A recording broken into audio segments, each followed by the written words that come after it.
Saya izin share screen ya.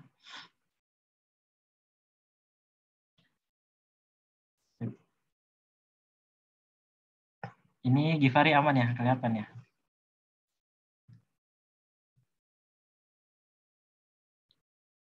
Kelihatan, Kak. Aman. Oke, siap. Ya, bismillahirrahmanirrahim. Assalamualaikum warahmatullahi wabarakatuh. Oke, hari ini saya bawa materi tentang media pembelajaran di Ma'had Al-Jamiah selama pandemi ya, khususnya di lingkungan Ma'had Al-Jamiah. Jadi kita bakal flashback ke belakang saat terjadinya COVID di Indonesia, dan selama itu selama itu proses pembelajaran itu kayak gimana, terus kendalanya seperti apa, dan solusinya dari Mas Andri itu mereka tuh pengennya kayak gimana sih. Nah, ini yang kita bahas.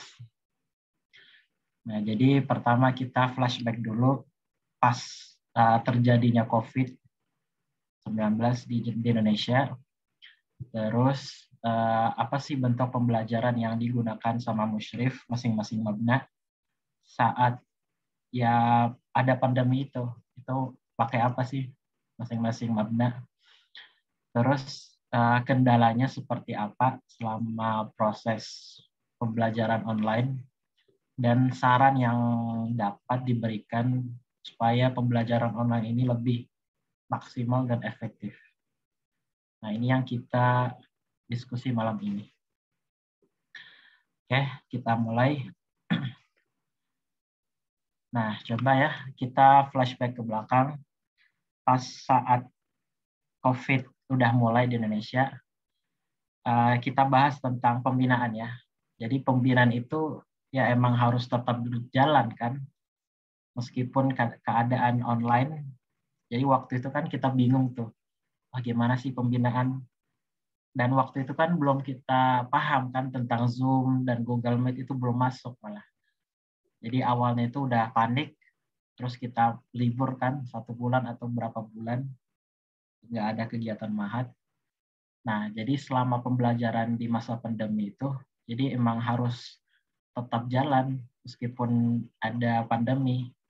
Ya mau gak mau kita harus berubah konsepnya, berubah metodenya yang awalnya offline, tatap muka, sekarang berubah jadi online. Nah, itu tadi solusinya. Solusinya itu kita harus berubah online. Nah, karena berubah, jadi metode apa yang kita pakai pas saat terjadinya COVID? Nah, jadi sebelum kita masuk, nah saya mau ngejelasin sedikit tentang pembelajaran online. Nah, jadi pas adanya pandemi ya, kita berubah konsep pembinaan jadinya pembelajaran online atau pembelajaran jarak jauh. Nah, jadi pembelajaran online itu adalah sebuah sistem. Jadi sistem itu bisa berbasis website, bisa berbasis mobile atau desktop aplikasi. Nah, jadi itu sistem terbuka dan tersebar dengan menggunakan perangkat teknologi. Dan tentu ini harus ada akses melalui internet. Nah, jadi ini yang konsep yang kita pakai selama di Ma'had. Saat terjadinya COVID, ya udah kita berubah pakai online. Kita rubah sistemnya, pakai sistem yang terbesar dan tersebar seluruh Indonesia. Kita pakai, awalnya sih sebelum Zoom kan pakai WhatsApp kan, ada yang pakai Google Meet. Jadi kan banyak tuh musyrif yang belum paham pakai Zoom atau pakai Google Meet, itu belum masuk. Di waktu itu pakai WhatsApp, jadi si musyrif itu ngirim materinya di WhatsApp. Nah, itu salah satu bentuk dari pembelajaran online. Nah, itu ada akses internet. Nah, ini yang dinamakan dengan pembelajaran online. Terus, nah kita masuk ke tahap media pembelajaran online.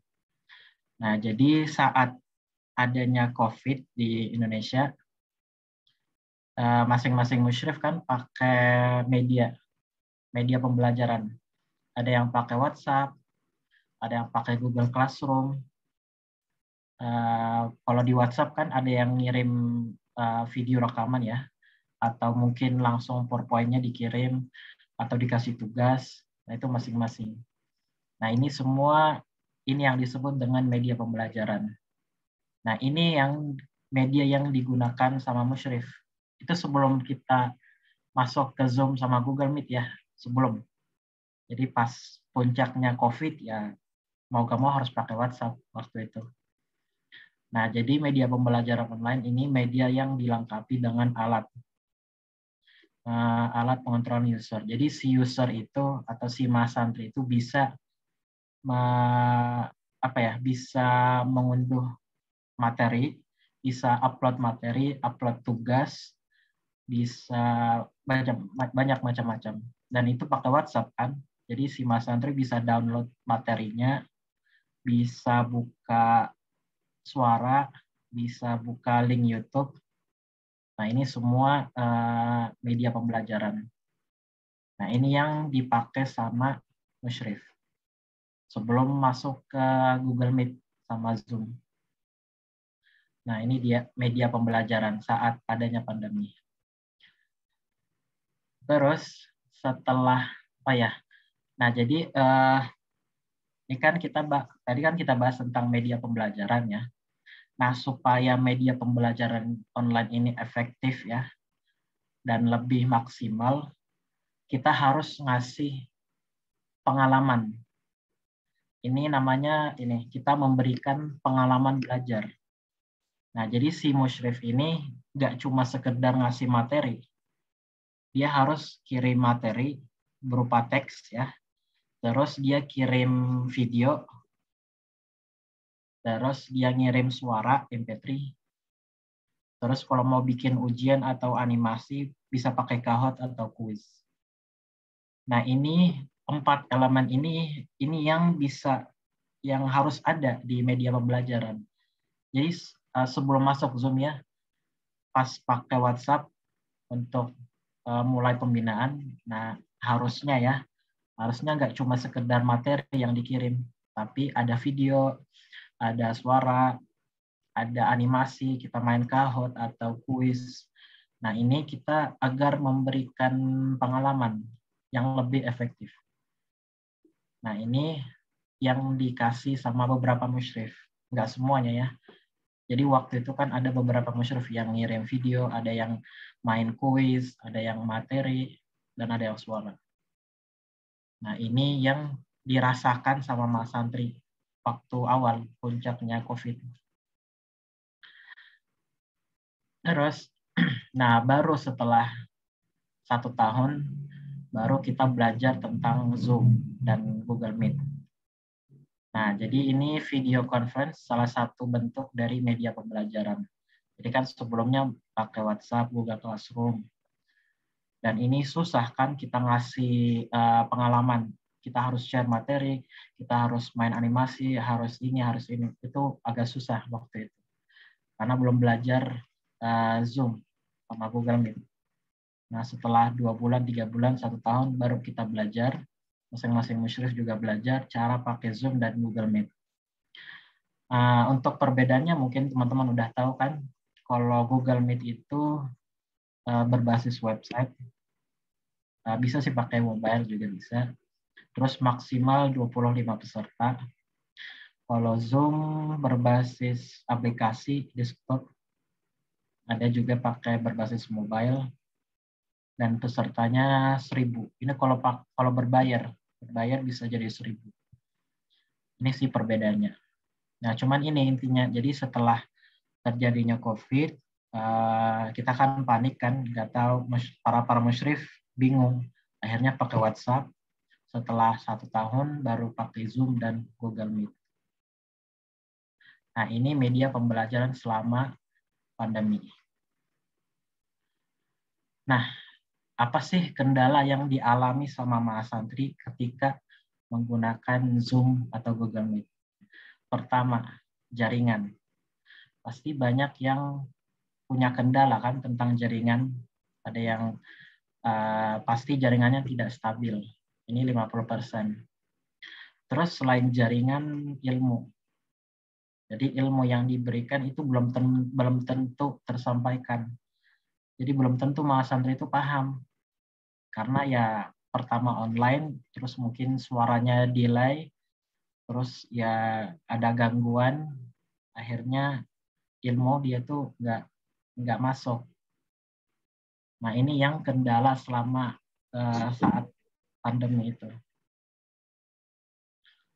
Mungkin masing-masing maba pernah kan, pasti ada mahasantri yang kayak gini. Terus apa sih saran yang untuk proses pembelajaran?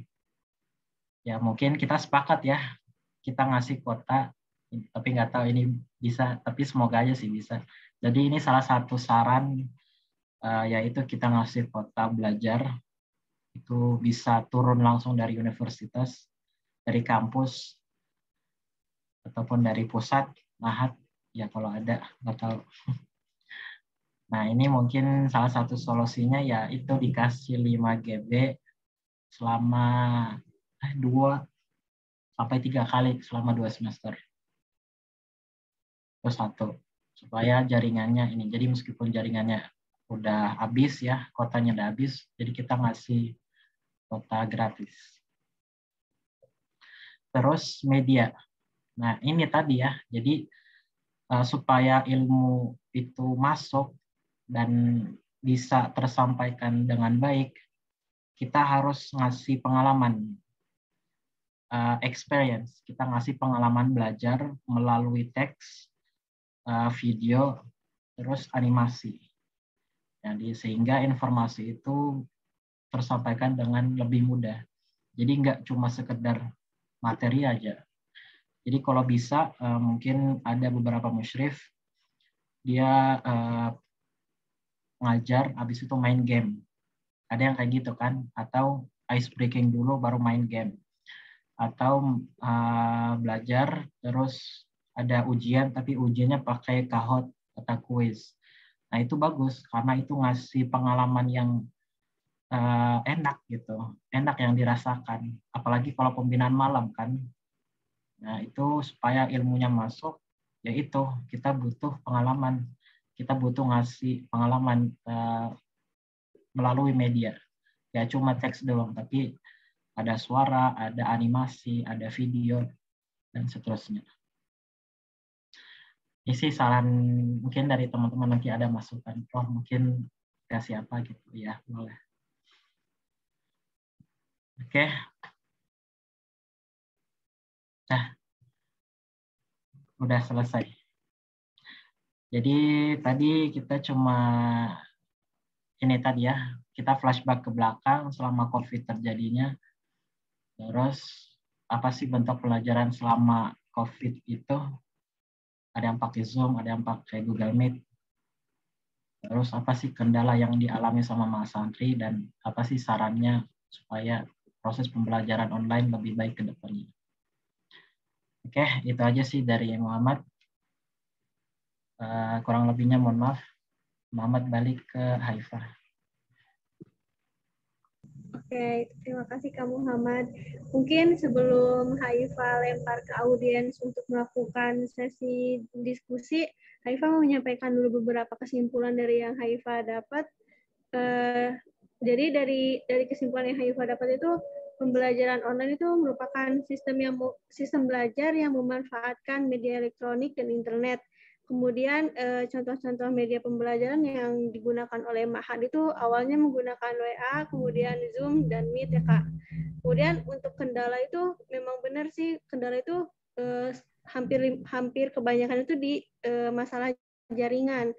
Nah, Haifa juga sering nih sama teman-teman yang lain juga mungkin sering mengalami masalah jaringan. Kemudian tadi solusinya itu pemberian kuota dan menggunakan media pembelajaran yang menarik lagi kayak gitu.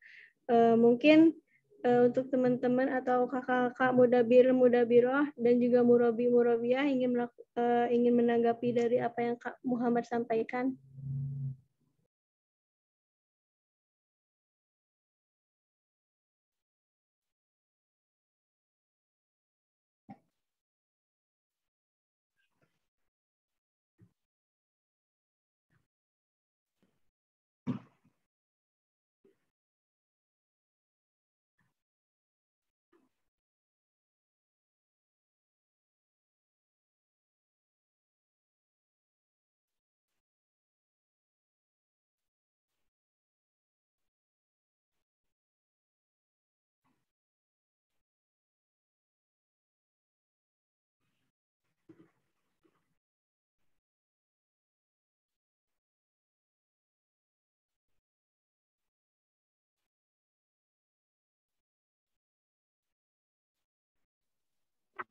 Izin masuk, Mbak Moderator. Iya, silakan. Oke, baik. Terima kasih atas waktunya. Pertama, langsung saja ya. Perkenalkan, saya Ibnu Solah dari Nawawi. Pertama, saya ucapkan terima kasih kepada moderator, terus kepada Kak Muhammad yang telah menyampaikan materi pada sesi diskusi malam hari ini. Ada beberapa catatan yang sekiranya saya perlu sampaikan terkait diskusi pada malam hari ini. Yang pertama, terhadap isi dari atau penulisan dari makalah Kak Muhammad ini. Pertama, terkait judul dampak pandemi COVID-19 terhadap proses pembelajaran online. Studi kasus Mahat di Jakarta. Nah, pertanyaan pertama, problematika yang terjadi di Mahat itu apa gitu? Akibat adanya COVID itu, akibat adanya COVID itu setelahnya terjadi apa ya? Istilahnya pembelajaran terhadap Mahat itu apa masalahnya gitu yang perlu dikaji pertama. Karena emang yang disampaikan Muhammad emang bukan berdasarkan pada pengalaman Kak Muhammad, tapi terhadap pendapat Kak Muhammad sendiri gitu. Misalnya tadi terkait pembelajaran para asatid, kita kan nggak tahu gitu loh, Ustadz itu apakah mengalami kesulitan ataupun mengalami kemudahan dengan adanya COVID gitu kan. Pertama terhadap judul ya. Terus yang kedua, terhadap penulisan sebenarnya lumayan bagus sebetulnya. Tapi kalau kita dalam apa ya istilahnya, dalam menulis sebuah makalah, esai ataupun karya tulis ilmiah lain, pertama kali kita berangkat pada definisi terlebih dahulu gitu. Atau sekilas tentang kajian pustaka terlebih dahulu. Misalnya ini kan dampak COVID. Apa sih COVID itu harus dijelaskan di dalam makalah ini. Baru setelahnya, setelah COVID, setelah pembahasan mengenai COVID, pendapat para ahli dan lain sebagainya, baru masuk ke ranah Mahat itu sendiri. Jadi kalau misalnya kita menulis makalah, pertama kali kita berawal dari suatu masalah yang sangat-sangat umum, gitu kan? Jadi ibaratnya segitiga terbalik itu rumusnya. Berangkat dari masalah umum yang kemudian dikerucutkan menjadi masalah yang ada di Mahat. Jadi di sini tidak diberi penjelasan mengenai definisi COVID itu apa, gitu kan? Ya memang kita tahu bahwa COVID itu ya virus, gitu kan? Tapi biasanya dalam makalah ataupun karya tulis lainnya, COVID selalu atau definisi selalu dijelaskan di awal. Terus yang kedua. Terus yang ketiga, selain dari kegiatan belajar online, itu apa gitu, apalagi selain hal itu. Jadi perlu dijelaskan secara lebih detail lagi. Ada banyak problematik yang terjadi di Mahat gitu kan akibat adanya COVID. Misalnya mengenai tempat tinggal, Mas Santi tidak menempati tempat tinggal yang ada di Mahat. Itu juga menjadi masalah. Nah, dan hal itu perlu mungkin dibahas lebih lanjut gitu. Akibatnya nanti Mas Santri merasa dirugikan, terus komplain dan minta uang pengembalian. Itu alangkah baiknya akan dicarikan sebuah solusi ke arah situ gitu. Jadi antara mabna yang satu dengan mabna yang lain tuh jadi bisa saling sharing gitu dalam hal ini, gitu ya. Mungkin saja di Nawawi beda dengan di Mudaim, atau di Khodijah beda dengan di Abdul Karim dan seterusnya, gitu kan. Mungkin mereka juga punya pandangan masing-masing dalam menghadapi dampak pandemi COVID di Mahat ini. Jadi harus lebih detail, harus lebih rinci. Mahat Al-Jami'ah kan memang sangat luas, ada 6 makna. Nah, mungkin karena memang Kak Muhammad di Nawawi, jadi melihatnya Nawawi, sedangkan Mahat bukan hanya Nawawi, mungkin gitu ya. Jadi gambaran secara umum tuh seperti itu. Mungkin dampaknya, terus virus COVID itu apa, dan dikerucutkan lagi ke mabna Syekh Nawawi. Itu. Terus yang keberapa? Yang keempat, terhadap rumusan masalah. Rumusan masalah itu berangkat dari latar belakang masalah. Kalau dalam skripsi itu bisa berangkat dari identifikasi masalah. Pertama latar belakang dulu, lalu kemudian diidentifikasi masalah, lalu kemudian muncul rumusan masalah. Kira-kira apa nih yang menjadi persoalan? Di sini bentuk pembelajaran apa yang digunakan? Ya, selain bentuk pembelajaran juga kiranya harus dijelaskan bagaimana konsep gitu kan, atau bagaimana Mahat Al-Jami'ah dalam menanggapi ini gitu, dampak dari COVID ini. Gitu ya. Kalau misalnya jelas saran ini, mungkin saran itu tidak untuk dijelaskan di dalam rumusan masalah. Karena nanti saran itu maksudnya di kesimpulan nanti. Terus terkait tujuan masalah. Tujuan masalah itu bukan dari pertanyaan dari rumusan masalah. Di sini yang pertama tujuan masalah bagaimana proses pembelajaran setelah terjadinya COVID. Ya ini kembali lagi kepada rumusan masalah tadi. Baiknya terhadap tujuan penulisan, bukan tujuan masalah. Tujuan penulisan ini baiknya misalnya agar mahasantri paham dan tahu betul terkait tentang proses pembelajaran setelah COVID ini. Itu terkait tujuan dan manfaat dalam penulisan makalah. Ya, dalam tujuan ini mungkin menulisnya kembali lagi ke pertanyaan di awal. Terus terkait pembahasan.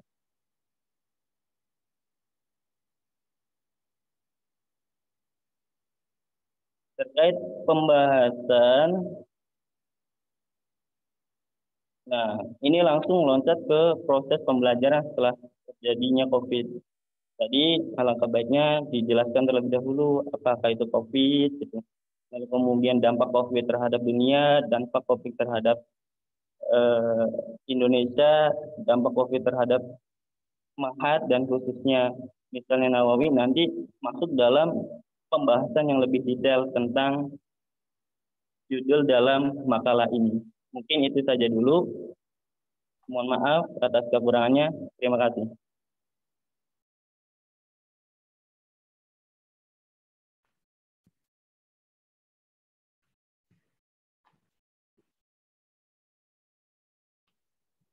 Baik, terima kasih Kak untuk tanggapannya.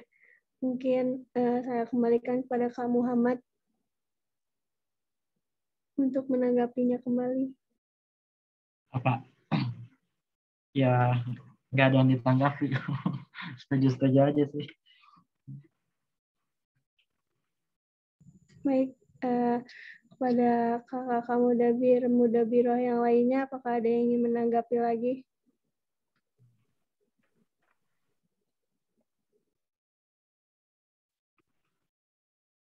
Oh ini Kak, ada di komentar, saya izin bacakan ya. Dari Kak Ana Mustami, dalam latar belakang dan identifikasi masalah, kemudian batasan masalah, agar tidak terlalu lebar pembahasannya. Oh ya, baik, terima kasih Kak Mustami. Mungkin dari mudabiroh yang lain.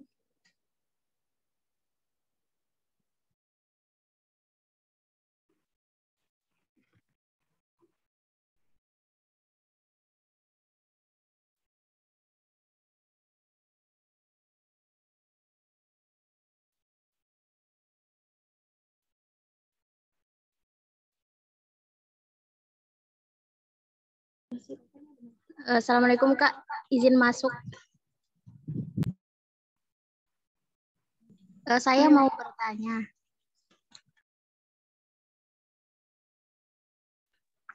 Kan di taklim di Ma'had Al-Jamaah ini kendalanya bukan hanya dari mahasantri, bukan hanya dari musyrif-musyrifahnya, tapi juga ada kendala di dalam, yaitu kendalanya dari para mudabiroh. Nah ini gimana sih caranya biar mudabiroh itu ikut berkontribusi dalam taklim tersebut, biar nggak cuma itu-itu aja, soalnya yang saya lihat itu yang berkontribusi dalam taklim itu cuma itu aja, yang lainnya itu kayak nggak mau tahu. Nah itu gimana sih Kak solusinya?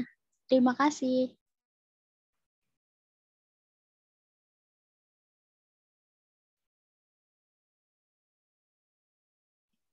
Baik, terima kasih Kak. Untuk Kak Muhammad, mau langsung dijawab atau ditampung dahulu? Boleh dijawab. Oke, tadi masalah internal ya, mudabirah. Kalau nggak salah saya pernah dengar nih cerita juga, dan ya tahun kemarin kan, ya angkatan kemarin. Nih, saya ngambil kasus di Nawawi dulu ya. Jadi kalau kita itu ada satu orang yang megang divisi pendidikan. Nah, jadi dia bukan PJ pendidikan, tapi dia punya tanggung jawab terhadap divisi pendidikan itu. Ya, dia nggak terlibat di pendidikan, dia nggak ngurus bahkan tentang pendidikan, tapi dia kepo, dia peka sama divisi pendidikan. Nah, kalau saran dari saya sih itu, meskipun di beberapa mabna nggak ada kepala atau ketua divisinya ya, atau mungkin ada, tapi setidaknya ada satu orang yang benar-benar peka, meskipun dia bukannya divisi pendidikan itu ya, tapi dia peka, dia kepo, nah dia yang bantu, dia yang backup. Nah, kalau ditanya apa sih biar mudabir itu mau gitu bantu divisi pendidikan, simpelnya sih cuma dua. Satu, sadar ini maksudnya gini, ada satu mudabirah yang dia itu aja yang handle divisi pendidikan. Ada satu lagi mudabirah dia nggak peka. Ya, ini ada dua ya. Satu orang yang ini sama-sama di divisi pendidikan. Satu yang kerja keras buat divisi pendidikan ya. Satu orang lagi dia sama satu tim, tapi dia nggak peka. Nah, harusnya dia sadar bahwa ini orang nih yang kerja keras, kerja di Ma'had, di divisi pendidikan. Selain di Ma'had, dia juga ngurusin orang tua, dia juga kerja buat biaya kuliah dia sendiri, dia capek. Tapi di sisi lain temannya yang di rumah makan dari uang orang tuanya dan nggak kerja, nah ini parah. Jadi orang yang tipe ini dia harus sadar kalau dia mudabir, dia pengurus, dia dapat amanah. Emang nggak peka sama temannya yang kerja keras, yang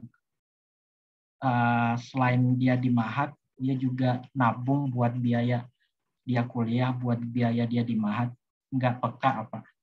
Nah itu satu tadi, harus sadar. Kedua, backup. Kalau ada satu temannya, satu tim, dia nggak bisa handle pendidikan, ya temannya yang lain dia harus backup, meskipun dia bukan di divisi pendidikan.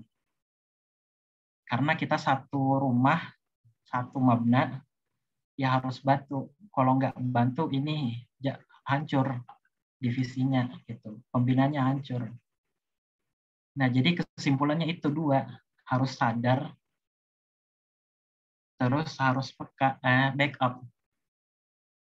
Jadi ya kalau teman-temannya itu aja yang lain juga harus sadar kalau dia tuh nggak cuma di Mahat loh, dia banyak kegiatan yang lain.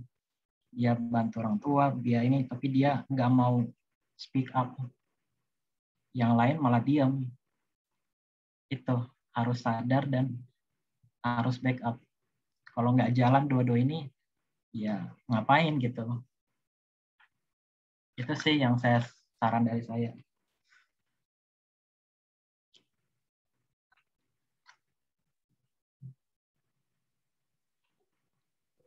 Baik, bagaimana Kak Tuti? Apakah terjawab?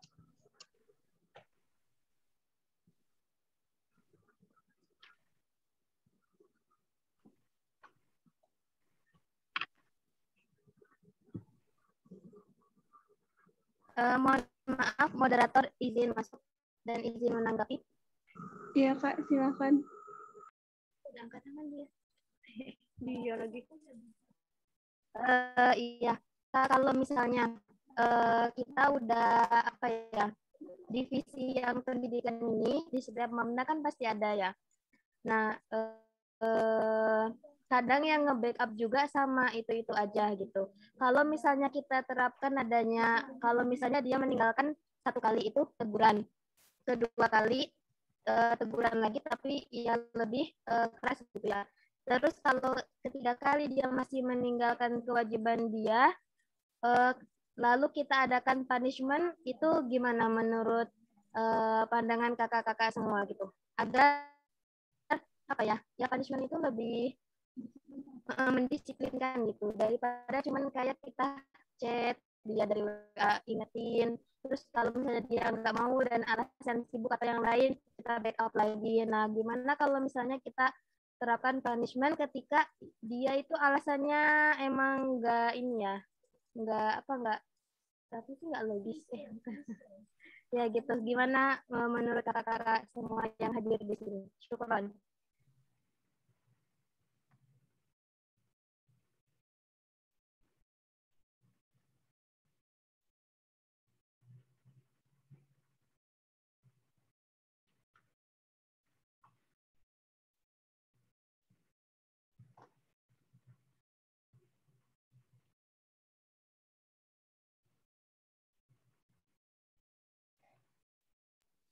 Baik, terima kasih Kak Eva untuk tanggapannya. Mungkin karena tadi Kak Eva bertanya ke kita semua, mungkin bisa karena pemateri hari ini adalah Kak Muhammad, mungkin bisa diawali oleh Kak Muhammad, terus nanti kakak mudabir yang lainnya untuk turut menanggapi. Oke. Saya bahas tentang kondisi kita ya, yang sekarang online. Nah, kalau menurut saya sih, kasih punishment itu salah sebenarnya. Kalau bisa jangan dikasih punishment. Karena gini, kita perlu sifat empati. Jadi kita harus sadar, mungkin si anak ini dia nggak peka karena ada hal lain. Ya namanya online kan, mungkin dia sibuk dengan apa gitu, tapi dia nggak speak up. Jadi kita harus pahami apa yang dia rasakan. Nah, Jadi kalau menurut saya sih jangan dikasih punishment karena itu salah besar. Pertama kita nggak tahu apa yang dia rasakan, kita nggak tahu. Terus ya meskipun dia bilang oh saya lagi ini, tapi mungkin dia bohong, dia punya alasan yang lain tapi dia nggak berani. Dan itu terjadi, ada di tiap maba pasti ada tuh alasan masing-masing. Tapi dia nggak mau speak up. Ya mungkin bisa jadi karena ada COVID ya. Ya udah, ini gak usah masuk ke situ. Pokoknya ya ada yang kayak gitu. Nah, kalau diterapin punishment di kondisi kayak gini ya, menurut saya sih janganlah. Kalau bisa cari solusi yang lain, cari alternatif yang lain. Jangan langsung ke punishment, jangan. Itu sih kalau menurut saya.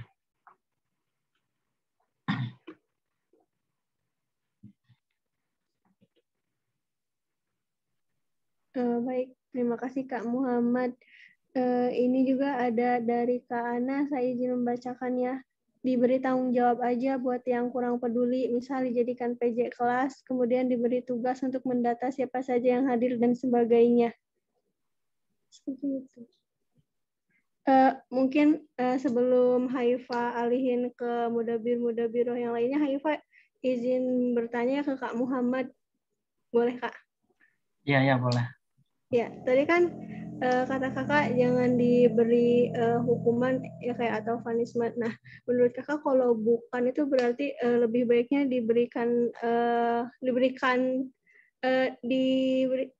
diapain gitu kak biar sadar kayak gitu. Soalnya ada juga kan yang dichatin malah nggak dibaca sama sekali kayak gitu kak.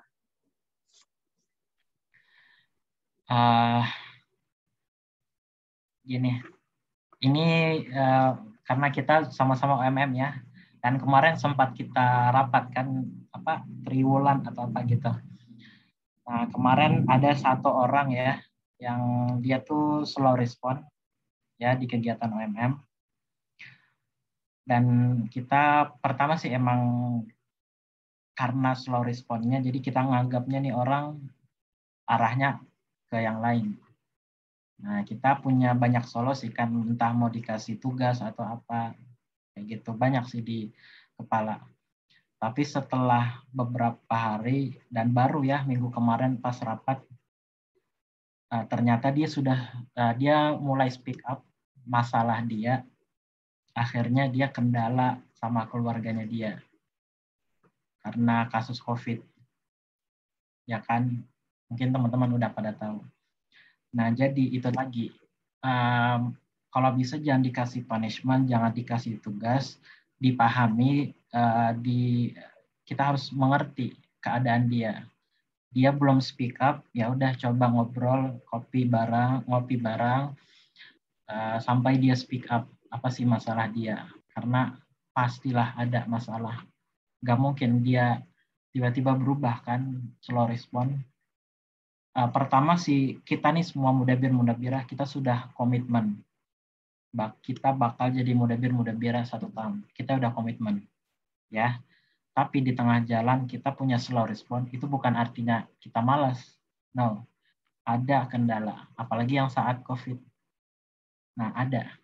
Sama ya kayak kemarin pas kita rapat OMM triwulan, ternyata ada kan kasus kayak gitu. Ya itu lagi. Makanya jangan langsung kita harus cari bareng-bareng alternatif yang lain. Jangan langsung punishment atau tugas, jangan. Nah gitu kalau menurut saya. Oke, terima kasih Kak Muhammad. Di sini ada Kak Solah yang raise hand. Kak Solah, silahkan.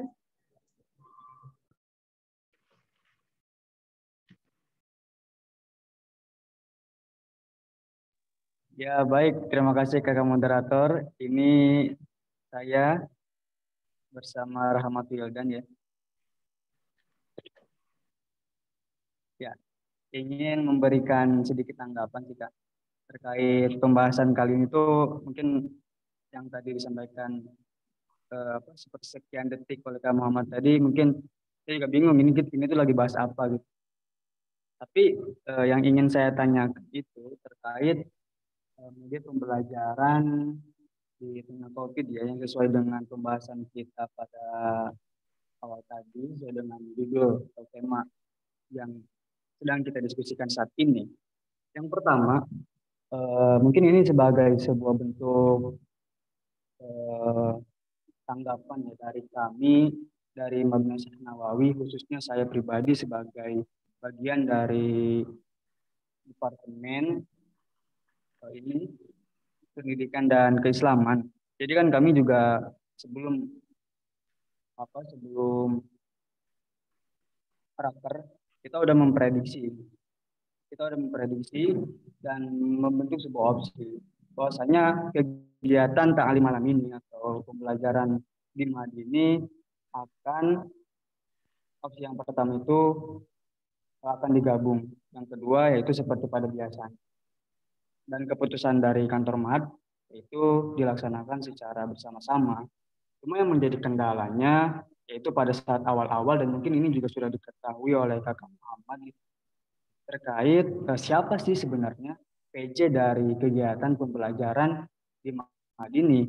Kan ketika saya tanyakan ke Kak Muhammad, katanya OMM tidak ada urusannya dengan kegiatan ta'lim malam ini. Beliau bilang gitu di grup, katanya tidak ada urusannya OMM itu dengan kegiatan ta'lim malam ini.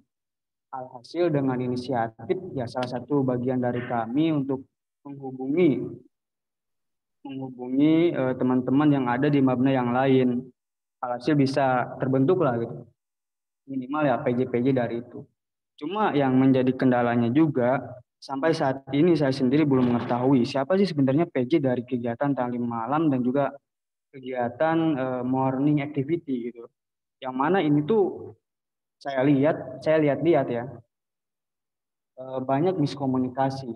Entah karena PJ-nya nggak tahu siapa, alhasil terkadang di kegiatan morning activity itu banyak tidak terjadi. Dan mungkin juga teman-teman dari Nawawi mengetahui ketika Mas Santri menanyakan, Kak, ada kelas pagi nggak hari ini? Itu tidak ada yang menjawab, karena kita tidak tahu siapa PJ-nya gitu. Nah, ini mungkin bisa menjadi sebuah pertanyaan bagi Kak Muhammad. Bagaimana solusi untuk menyelesaikan problem ini agar kedepannya kegiatan ta'lim malam dan juga morning activity bisa berjalan sebagaimana mestinya. Terima kasih. Silakan, bagaimana solusinya? Baik, terima kasih Kak untuk tanggapannya. Karena Kakak bertanya ke Kak Muhammad, saya kembalikan Kak Muhammad untuk menanggapi. Tadi pertanyaannya tentang ta'lim ya, yang seharusnya OMM yang pegang, akhirnya nggak jadi. Gitu kan, Haifa? Iya Kak, terus solusinya juga Kak. Oke. Kalau tanya solusinya gini, mending dari OMM membentuk divisi baru yang bahas tentang pendidikan. Itu solusinya. Nah, apakah memungkinkan untuk membuka divisi baru khusus buat pendidikan? Ini yang jadi pertanyaan. Karena ini di OMM ya, ada 2 divisi sekarang, work program sama tim media. Nah, yang di program ini sudah dibagi. Setengahnya buat handle R&D, setengahnya buat kegiatan yang lain kayak MOSA dan Hari Santri. Nah, dari panitia ini yang megang acara MOSA dan Hari Santri masih belum cukup. Ternyata mereka butuh sumber daya lagi dari mudabir-mudabirah. Akhirnya dari tim panitia Hari Santri dan kegiatan yang lain, mereka ngambil beberapa mudabir-mudabirah di masing-masing mabna. Nah, intinya sampai saat ini masih belum ada SDM buat buka divisi baru yang megang pendidikan.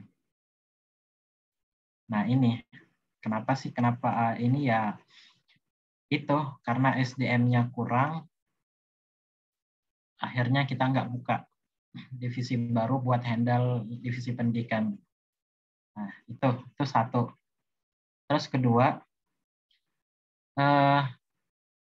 karena ini saya mewakili OMM ya, kita sangat nggak setuju kalau OMM yang handle pendidikan. Karena dari kantor pengennya OMM itu permabna. Karena laporannya sudah ada di masing-masing mabna.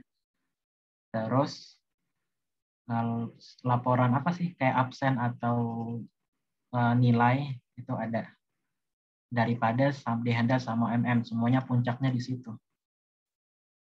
Nah, makanya itu salah satu alasan kita sampai sekarang masih belum ada pembahasan mau dibuka atau enggak. Akhirnya ya udah nggak usah dibuka, biar masing-masing mabna aja.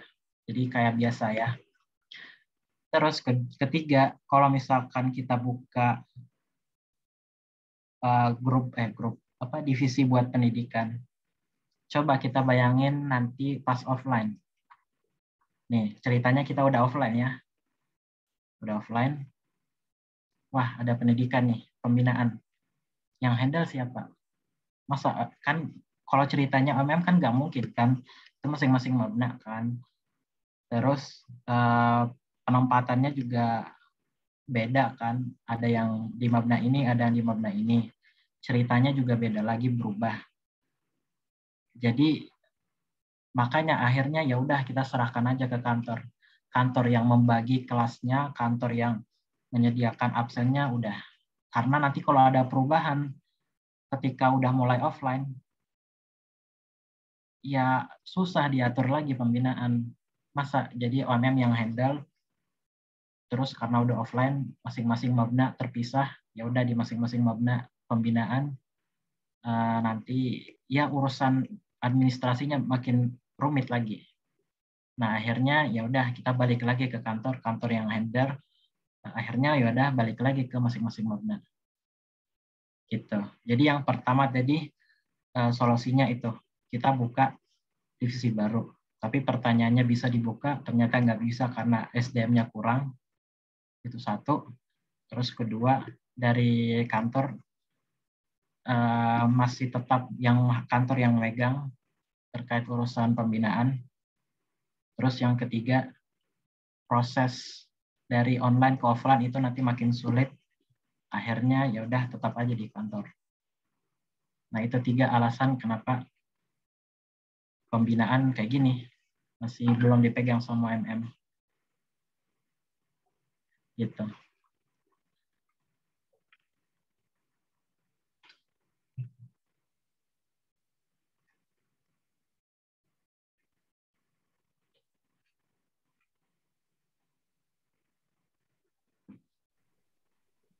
Ya, baik. Terima kasih Kak Muhammad. Saya kembalikan lagi. Fokus kita kan tadi awalnya di permasalahan untuk media pembelajaran untuk mahasantri ya Kak.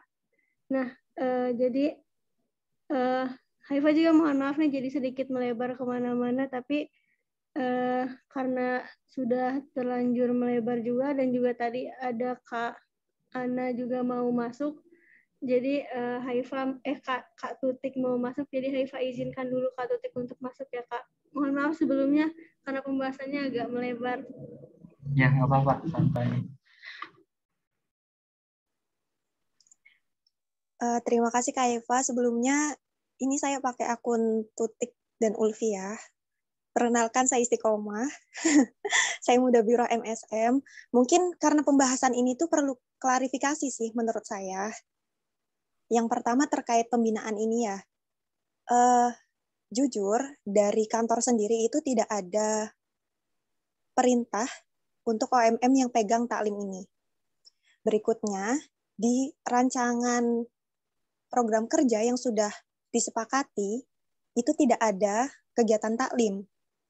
Kemudian, kita sama-sama tahu ya kakak-kakak semua, ketika Mr. Zain memberikan informasi, itu kan sangat dadakan pas sore hari. Pun di MSM juga Rusunawa sendiri belum siap saat itu. Haifa juga salah satu PJ Taklim ya, yang ada di Rusunawa. Nah, tadi sempat ada pernyataan inisiatif untuk membuat room ya kalau nggak salah dengar. Nah, kami Muda Biroh, Muda Im dan Rusunawa juga punya inisiatif sendiri Kak.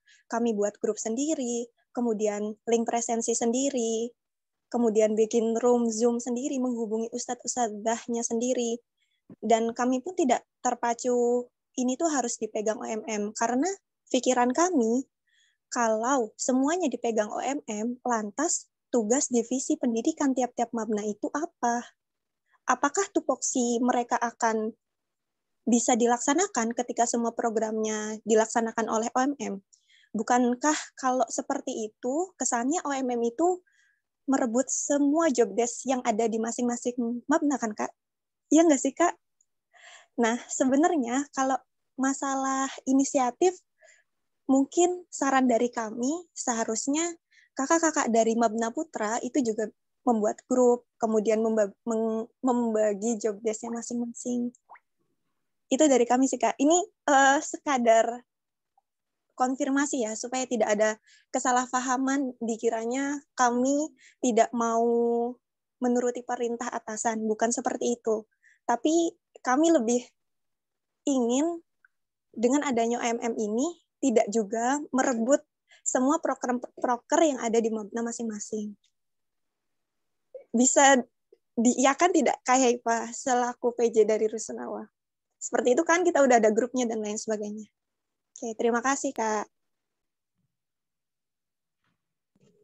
Baik, terima kasih Kak. Iya Kak, emang di Rusunawa sudah ada PJ-PJ-nya baik untuk taklim pagi dan taklim subuh. Taklim pagi dan taklim malam. Untuk Kak Muhammad, untuk pembahasan mengenai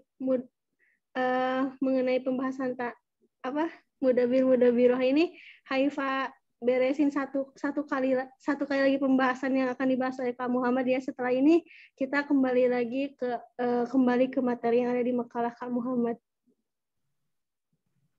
Pada Kak Muhammad, Haifa persilakan untuk menanggapi yang dari kakak yang tadi. Bentar, gimana menanggapi siapa? Ya, setelah Kak Muhammad menanggapi pertanyaan dari Kak Istiqomah barusan, Haifa kembalikan untuk sesi diskusinya kembali ke dalam makalah yang ada yang Kak Muhammad buat sebelumnya, kayak gitu, biar nggak terlalu melebar kemana-mana. Oh iya. Ya, gimana nggak ngerti. Jadi kita balik ke pembahasan yang ini kan. Kakak boleh menanggapi dulu apa yang tadi Kak Isti sampaikan. Oh iya, setuju. Karena ya benar, masing-masing mabna kan punya divisi di pendidikan ya. Mereka udah rakar, udah komitmen bahwa mereka tuh menjalani pendidikan ya itu udah tugas mereka masing-masing mabna. Ya udah harus komitmen gitu. Ya udah, jangan sampai OMM yang handle karena teman-teman masing-masing mabna divisi pendidikan udah komitmen bakal jalanin satu periode. Ya udah komitmen, jangan sampai OMM yang handle. Itu sih dari saya. Setuju aja sih dari KSP.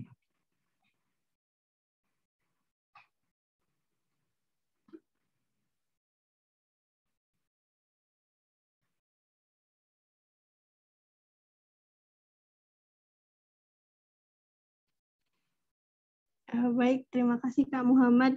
Untuk kakak Mudabiroh, ada yang ingin menanggapi lagi terkait dengan topik yang dibawakan oleh Kak Muhammad?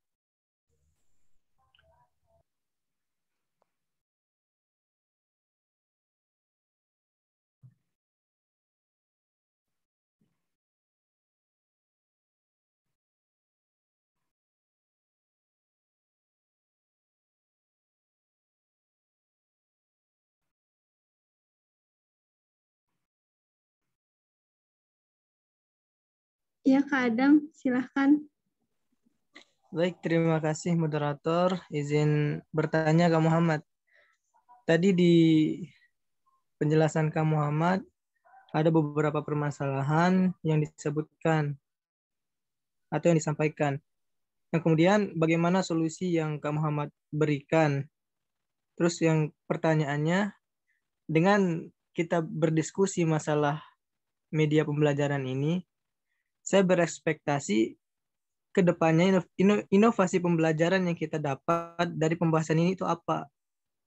Ya kalau kita bahas Zoom sama Meet, itu kan udah berlangsung kita menggunakannya. Tapi buat ke depannya, adakah inovasi pembelajaran yang lebih efektif menurut Kak Muhammad atau kawan-kawan yang lainnya? Terima kasih.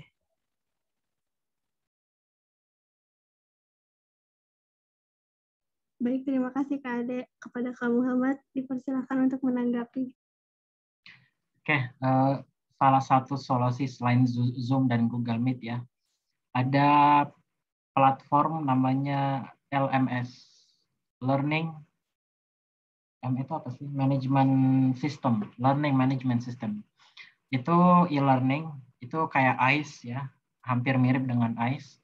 Nah, jadi itu platform di mana para musyrif bisa masukin materinya di situ dan bisa diskusi di website itu, dan tugasnya ada juga di situ. Jadi sama kayak Classroom juga bisa diambil dari situ, kayak ICE juga bisa. Jadi gabungan antara Classroom, ICE, terus absensi ada, apalagi ya. Kalau buat diskusi kayak video conference itu tetap pakai Zoom dan Google Meet. Nggak ada lagi selainnya. Yang gratis ya, itu doang.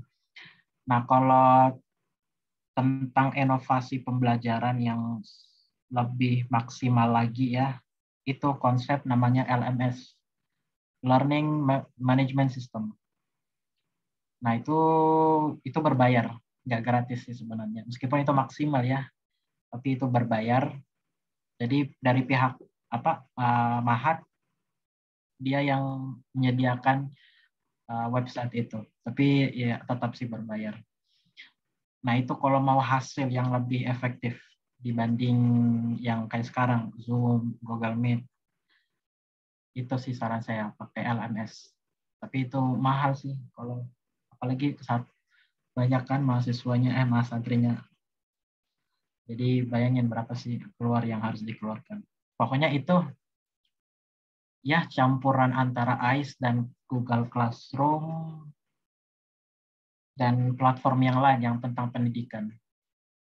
Nah, itu sih saran saya kalau mau pakai itu. Namanya LMS, Learning Management System. Gitu. Baik, Kak Muhammad. Jadi menggunakan LMS ya Kak, seperti di UGM. Ya. Bagaimana tadi penanya, apakah sudah terjawab? Baik, terima kasih jawabannya Kak Muhammad. Kemudian terkait dengan permasalahan-permasalahan yang disebutkan tadi, salah satunya terkendala di jaringan 50%, kemudian keilmuannya 50%. Nah, ini solusinya gimana nih? Tadi kan belum disampaikan gitu. Kemudian kalau memang yang ditawarkan oleh Kak Muhammad ini lebih efektif, itu Kak Muhammad melihat itu dari mana gitu, segi apanya? Terus kenapa kalau memang itu lebih efektif, kenapa UIN atau Mamna nggak menggunakan itu saja? Terima kasih Kak. Oke. Tadi tentang rumus masalah ya, yang jaringan sama media pembelajaran. Nah, pertama terkait jaringan ya itu nggak ada solusinya ya kan. Ya itu masing-masing daerah kan punya kendala yang sama. Cuman kita bisa mengurangin resiko, yaitu kita nyediain kuota gratis. Nah, itu solusinya. Meskipun masing-masing kota daerah kan punya jaringan yang berbeda kan, yaitu ya udah nggak ada solusinya. Tapi kita bisa mengurangin masalah itu. Terus tadi masalah kedua tentang ilmu kan, kadang ilmu itu nggak masuk karena ya gini. Nah kalau solusinya gini, menurut saya butuh ada training untuk para musyrif, para ustaz, ustazah. Nah isi dari training itu semua yang berkaitan dengan media. Nah media itu bisa berupa teks, terus animasi, suara. Nah, jadi para musyrif itu nggak cuma nampilin PowerPoint, bahas bla bla bla sampai terakhir udah selesai. Nggak. Mungkin bisa ngambil contoh dari di Nawawi ya, ada Kak Alim, ada Kak Acep. Jadi beliau selalu nggak cuma PowerPoint yang dibahas, malah main games kan, pakai Kahoot atau kuis. Nah, itu salah satu alternatif supaya kita ngasih pengalaman yang lebih baik. Jadi nggak cuma teori aja sampai akhir. Enggak, kalau bisa teori atau nonton film, ya kalau pembinaan bahasa Inggris ya, atau bahasa Arab, ya boleh lah. Kayak nonton, terus main kuis, Kahoot, ya kita ngasih pengalaman yang berbeda. Nah itu solusinya yang berkaitan dengan media. Nah itu butuh training sih sebenarnya buat para musyrif, musyrifah. Terus terkait kenapa Mahat nggak pakai platform itu. Pertama, karena mahal. Itu website. Website ada server. Website aja kita ngasih biaya ke programmer ya. Jadi si programmer ini bikin website. Itu bisa sampai 10 jutaan. Itu baru website ya. Selain website, kita butuh backup data. Butuh namanya server. Nah, kita harus kayak misalkan di ICE punya Postipanda kan. Nah, Postipanda itu nyimpan data mahasiswa. Kalau error di Postipanda udah data mahasiswa hilang. Jadi gudang Postipanda itu berapa ribuan harus bikin. Nah, kalau Mahat mau bikin kayak gitu, artinya dia harus bikin website ya kurang lebih 10 jutaan atau lebih. Selain website butuh tempat buat nyimpan data. Ayo bayangin berapa gedung mau dibikin, bisa sampai ribuan, jutaan. Nah, kita ini udah mau masuk offline, jadi nggak butuh lagi LMS, ya kan? Kalau udah offline, udah balik kayak awal. Nah, itu alasan kenapa Mahat nggak pakai platform itu, karena biaya terus kondisi yang nggak cukup. Itu dari saya.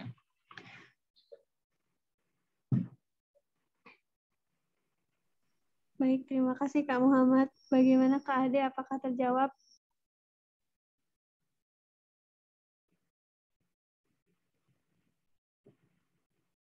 Oh ya Kak Muhammad, saya izin membacakan yang di kolom chat ya. Kak Wildan bilang katanya, bagaimana kalau boleh saran, bagaimana kalau dibuatkan aplikasi khusus di Ma'had Kak Muhammad? Langsung ya, oke. Kalau buat aplikasi khusus Mahat itu boleh salah satu solusi yang kita bisa tawarkan ke pihak Mahat, pihak Postipanda untuk membuat aplikasi.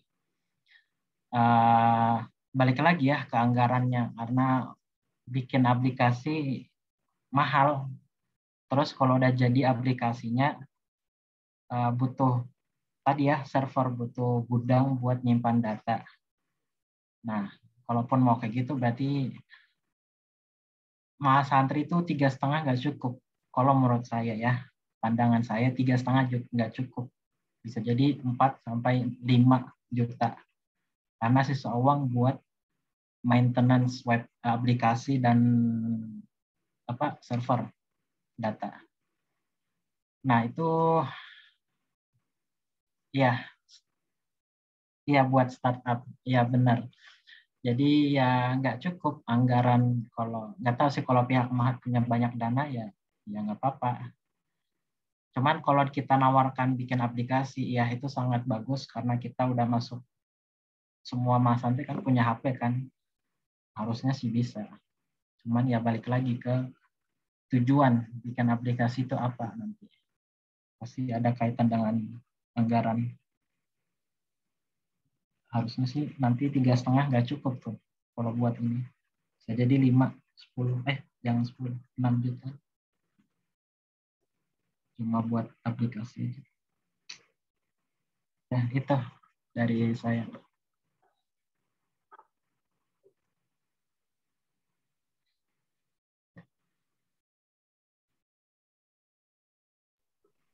Baik, terima kasih Kak Muhammad. Karena waktu sudah hampir menunjukkan pukul 9:30, jadi mungkin Kak Muhammad bisa menyampaikan kesimpulannya aja sebelum penutupan. Itu ada dari Rizky. Ini udah mau itu. Dari Kak Ustu ya? Ya. Haifa nanya kesepakatan dari kakak-kakak mudabir aja, karena kan ini sudah hampir mau habis ya waktunya. Bagaimana apakah kakak-kakak mudabir yang lainnya setuju apabila ada sesi perpanjangan?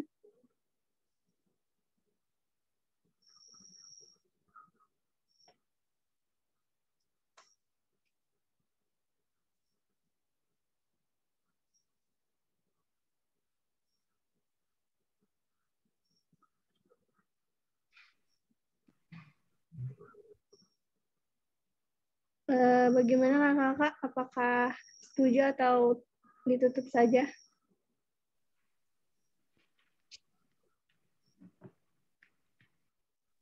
Lanjut ya, kalau boleh saran lanjut. Mungkin juga kan di sini beberapa kawan-kawan mudabir atau mudabiroh perlu kiranya untuk menyampaikan gitu kan. Mumpung judulnya Mahad, mumpung juga bisa kesempatan buat menyampaikan apa ibaratnya saran atau masukannya gitu buat Mahad. Dan ini mungkin bisa jadi bahan untuk ditindaklanjuti mungkin ya. Gitu. Baik, karena banyak yang DM saya juga untuk lebih lanjut, maka silahkan Kak Isti untuk bertanya langsung kepada Kak Muhammad. Oke, terima kasih moderator. Mohon maaf untuk minta waktunya lagi ya, padahal udah mau 9:30. Jadi kalau dari pembahasannya Kak Muhammad sekaligus paper yang udah dikirim di grup, kalau dari saya pribadi mengusulkan untuk lebih difokuskan saja papernya. Jadi nggak ngambil yang broad kayak media pembelajaran, tapi langsung masuk ke optimalisasi penggunaan media pembelajaran Zoom dan Jmeet misalnya di era pandemi di lingkungan Ma'had Al-Jami'ah. Karena dari tadi dan sepengalaman kita semua kan setiap ma'had itu synchronous learning semua. Kita langsung direct meeting pakai Zoom, pakai Jmeet, kemudian yang jadi permasalahannya adalah pemberdayaan yang masih kurang maksimal. Yang kalau tadi kata Kak Muhammad itu perlu adanya semacam training untuk para pengajar untuk lebih bisa mendayagunakan icon-icon yang ada di Zoom dan juga Jmeet. Karena kalau dilihat dari makalahnya pun, kalau menurut Iski, ibaratnya apa ya, kalau kita ngambil judul media pembelajaran, rasanya terlalu broad, terlalu luas, tapi kalau langsung dispesifikasi, toh sesuai dengan apa yang kita alami sendiri di Ma'had Al-Jami'ah ini, yaitu Zoom dan Jmeet, itu akan lebih, kontennya akan lebih terarah, itu menurut saya. Mungkin nanti bisa ditindaklanjuti. Kemudian menanggapi pertanyaannya Kak Adam, saya cukup ibaratnya terpanggil sebagai salah seorang yang mendalami dunia pendidikan untuk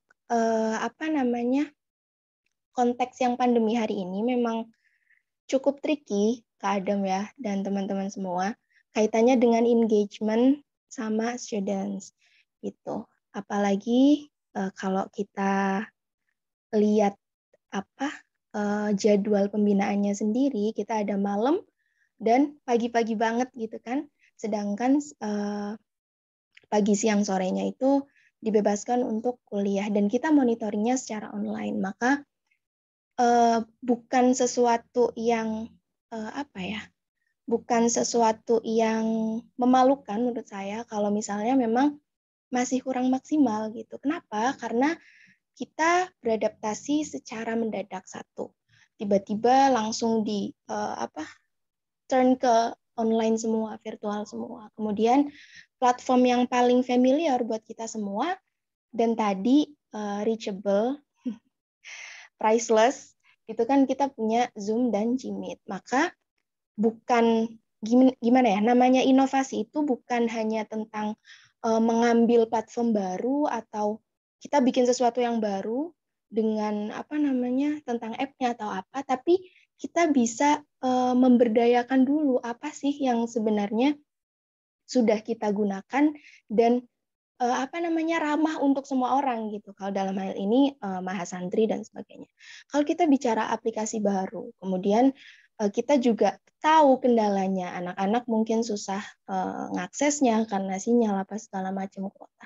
Kadang-kadang yang kita pikir itu bisa jadi solusi instan itu kalau kita rethinking lagi itu justru jadi solusi tapi di urutan paling akhir. Kenapa? Karena yang bisa kita lihat dulu hari ini adalah sesuatu yang sudah kita gunakan. Itu menurut saya. Makanya dari judul yang diambil oleh Kak Muhammad di sini dan di dalamnya pun kita bicara Gmeet, Zoom. Ternyata tadi ada perspektif musyrif juga, perspektif dari students-nya juga, kemudian engagement apa segala macam itu menurut saya masih bisa dikerucutkan lebih ke optimalisasi penggunaannya kayak gitu. Itu menurut saya. Jadi so far I think makalahnya memang sudah oke, tapi karena yang di dalamnya itu sesuai dengan realitas yang kita hadapi hari ini, artinya kita menggunakan Zoom dan Gmeet, ada baiknya atau menurut saya it's gonna be better kalau misalnya kita langsung kerucutin aja di judulnya gitu. Jadi optimalisasi penggunaannya. Dan efeknya atau significance dari studinya insya Allah akan lebih terarah gitu. Maksudnya lebih ngena juga. Kenapa? Karena kita udah langsung nunjuk platform Zoom, platform Gmeet gitu. Itu menurut saya. Itu mungkin sebenarnya bukan pertanyaan ya Haifa, lebih ke tanggapan aja gitu. Itu ya. Jadi engagement itu memang PR sekali, terutama untuk musyrif ya, musyrifah, beliau-beliau kita tahu kita digital native dan beliau-beliau tidak sama dengan kita gitu. Jadi beliau juga perlu penyesuaian. Kemudian kalau masih memakai PPT apa segala macam itu upaya yang perlu kita apresiasi. Dan beliau-beliau saya yakin sebagai seorang pengajar pasti juga punya mental pembelajar. Makanya tadi yang dibilang training itu adalah sesuatu yang saya pikir cukup solutif atas apa yang sedang kita hadapi hari ini. Terima kasih.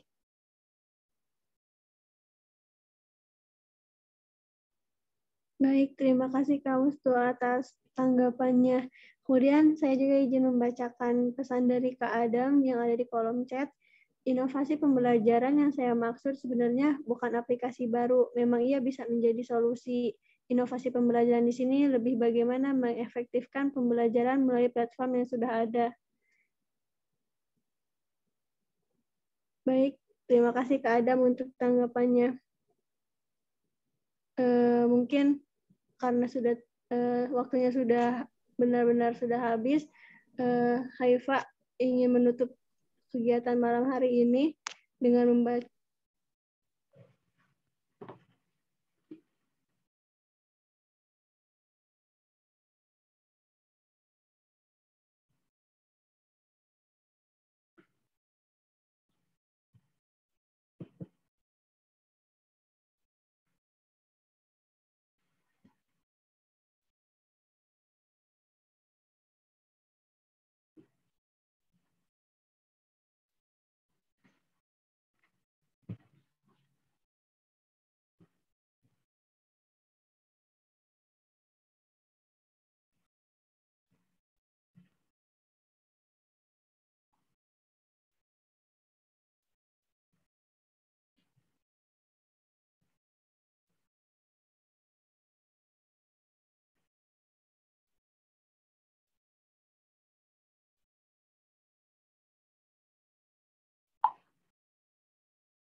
Mohon maaf Kak, sebelumnya tadi ada terkendala sinyal.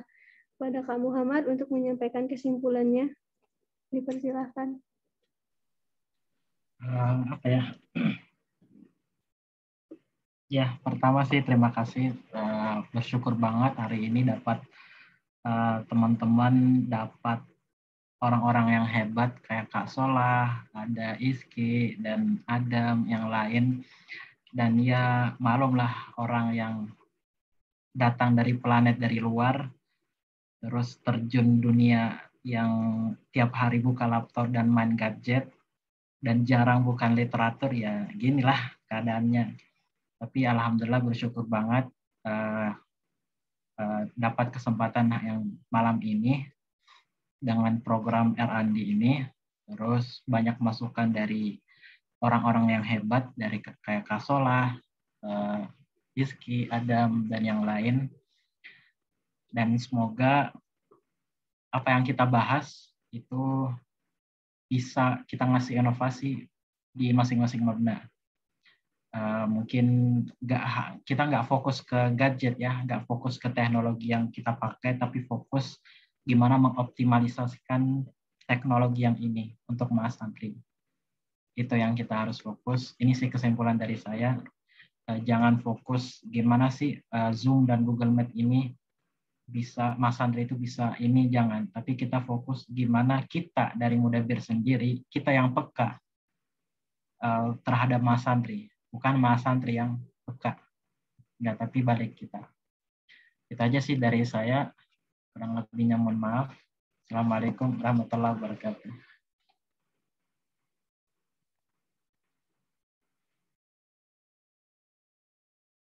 Waalaikumsalam warahmatullahi wabarakatuh. Baik, terima kasih Kak Muhammad atas pemaparan kesimpulannya. Karena waktu sudah habis, marilah kita tutup diskusi malam hari ini dengan doa yang bisa dipimpin oleh Kak Gifari. Kepada Kak Gifari, dipersilahkan.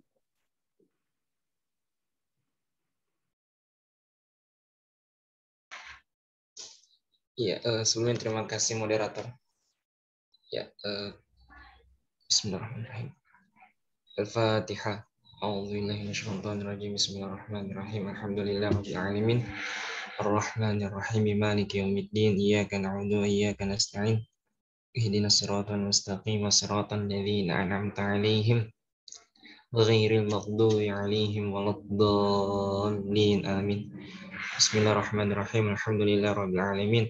Allahumma shalli ala sayyidina Muhammad wa ala ali sayyidina Muhammad. Allahumma inna nas'aluka al-huda wat-tuqa wal-'afafa wal-ghina.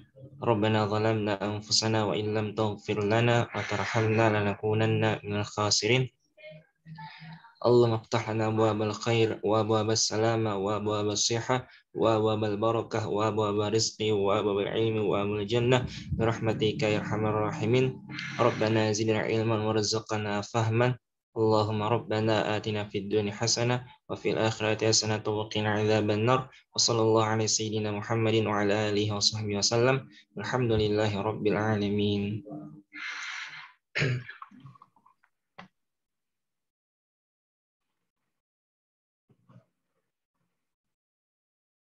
Baik, terima kasih Kak Gifari.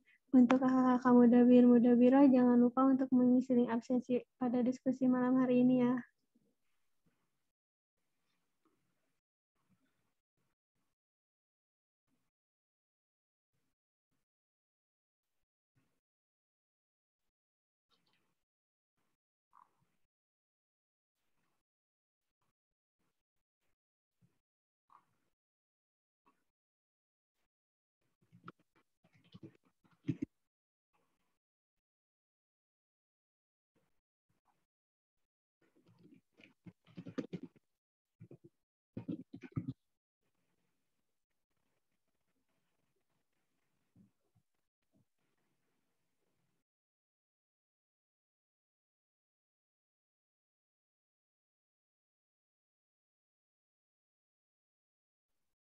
Iya, bagaimana moderator?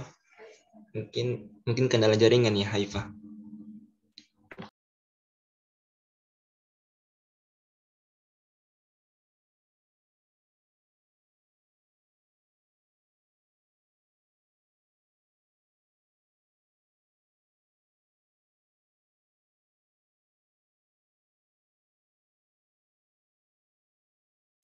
Ya, sebelumnya saya izin ambil alih untuk menghentikan Haifa yang kendala jaringan. Oke, baik. Saya ucapkan terima kasih banyak kepada Kak Muhammad sebagai pemateri malam hari ini. Kemudian mudabir-mudabiro yang sudah hadir, yang sudah memberikan pertanyaan dan juga tanggapannya. Dan kami mohon maaf apabila banyak kekurangan pada diskusi ketiga malam hari ini. Sekali lagi kami minta maaf yang sebesar-besarnya kepada hadirin sekalian. Oke, sebelum kita tutup, mungkin bisa foto bersama ya. Jadi kepada kakak-kakak muda biro, mohon dinyalakan kameranya. Di sini ada Kak Muhammad, Kak Adam, Kak Sola, Kak Wildan, ya, Kak Izki, Kak Fiana, Kak Iza, Kak siapa lagi nih? Arazica, Kak Suci Amalia. Oh, berarti cuma bertiga ya.